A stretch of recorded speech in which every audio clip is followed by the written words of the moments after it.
What if I told you that for decades you could have been poisoned and never even noticed? While you slept peacefully, men in suits and ties were pouring invisible drops into your water, your food, your mind, and you trusted them. Today, you'll discover the real story of Project MK Ultra, the conspiracy that turned ordinary citizens into lab rats.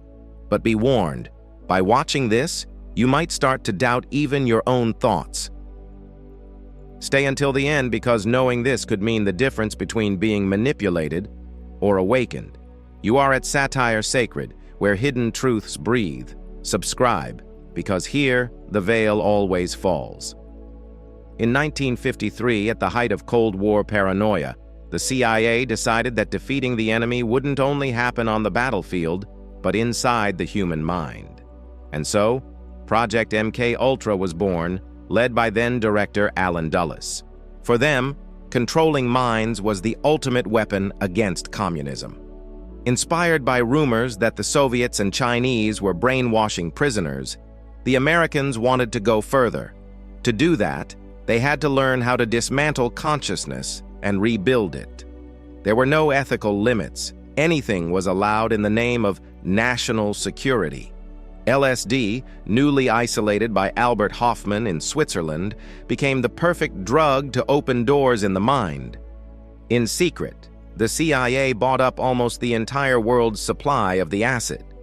It was the beginning of an experiment that would leave wounds still open in history. While the world celebrated post-war peace, a silent war began in hospital basements, universities, and prisons. The American people, without knowing it, became a testing ground for a chemical spell promising to create programmed soldiers and obedient zombies. To understand how the mind unravels, the CIA needed bodies, and they were everywhere. Prostitutes were hired to lure men to rooms equipped with two-way mirrors. There, drinks were spiked with generous doses of LSD.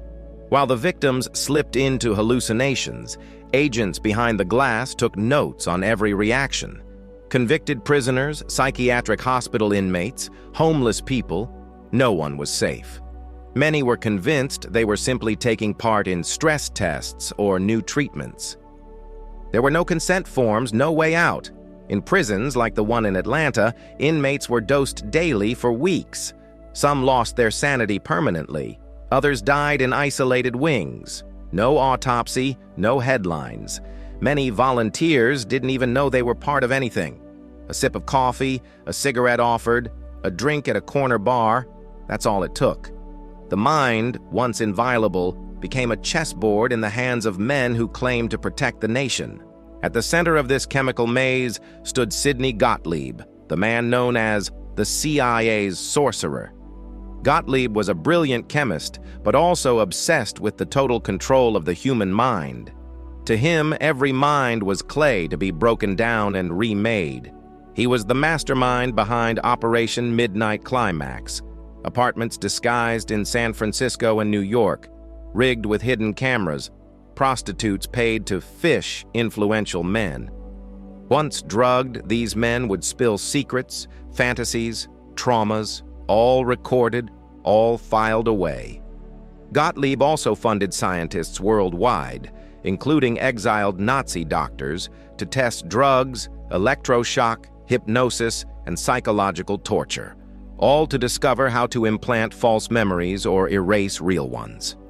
Ironically, he retired as a self-proclaimed pacifist, building isolated cabins and living off organic farming. But his legacy, shattered minds and monstrous experiments, haunts archives few dare to open. When the first rumors leaked, the scandal exploded in newspapers. But it wasn't until 1975, with the Church Committee, that part of the truth came to light. Even then, most of the documents had already been burned in 1973 under direct orders from the CIA to protect national security. Some victims tried to sue the government. Among them, Frank Olson, a CIA scientist who was secretly drugged and ended up falling, or being pushed, from a building. His family still fights to prove it was murder, not suicide. The most shocking part? Several prestigious universities, Harvard, Stanford, McGill lent their labs and their brightest minds to MK Ultra. Respected professors took dirty money in exchange for academic status. Decades later, nothing has been repaired. Many names were erased from the books. The victims? To official history, they were collateral damage, but their screams echo through every surviving page. Knowing about MK Ultra is realizing that mind control doesn't need chips or sci-fi antennas.